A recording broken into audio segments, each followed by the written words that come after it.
Nagkarambola ang 10 sasakyan sa Cebu dahil sa isang driver na nakatulog habang nagmamaneho. Habang sa Subic, bumaligtad ang isang jeep matapos makasalpukan ang isang L300 van. Nasa frontline ng balitang yan si Gio Robles. Napaupo na lang sa gilid ng kalsada ang ilang pasahero ng jeep na yan na bumaligtad sa Subic Bay Freeport Zone kahapon, Sabado de Gloria.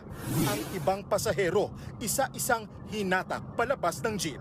Bumaligtad ang jeep matapos makasalpukan ang isang L300 van. Yupi ang harapang bahagi ng van sa lakas ng impact. 22 ang nasugatan sa insidente.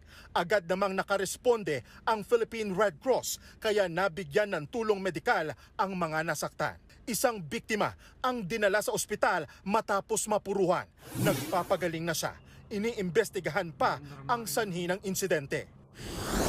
Sa Dinalupihan, Bataan, nagkasira-sira ang tricycle na yan matapos bumangga sa kasalubong na truck nitong Biyernes Santo. Patay ang driver ng tricycle na 23 anyos. Sugatan naman ang 3 niyang sakay, kabilang ang 2 menor de edad. Lumalabas sa investigasyon na nawalan umano ng kontrol ang driver ng tricycle hanggang sa sumalpok sa truck. Patuloy pang iniimbestigahan yan.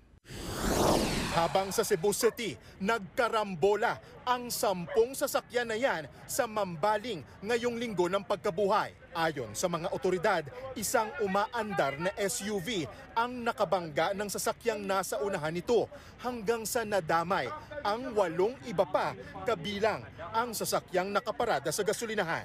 Isa ang sugatan na nakatambay noon sa gas station na pag-alamang nakatulog ang driver ng nakabanggang SUV. Nangako naman ang driver na sasagutin ang gastos sa mga nasirang sasakyan. Nagbabalita mula sa frontline, Gio Robles, News 5. Mga kapatid, Andre Felix po. Iba na ang may alam at may pakialam sa panahon ngayon. Para sa tuloy-tuloy na balitaan sa Frontline kahit weekend, mag-follow at subscribe sa social media pages ng News 5.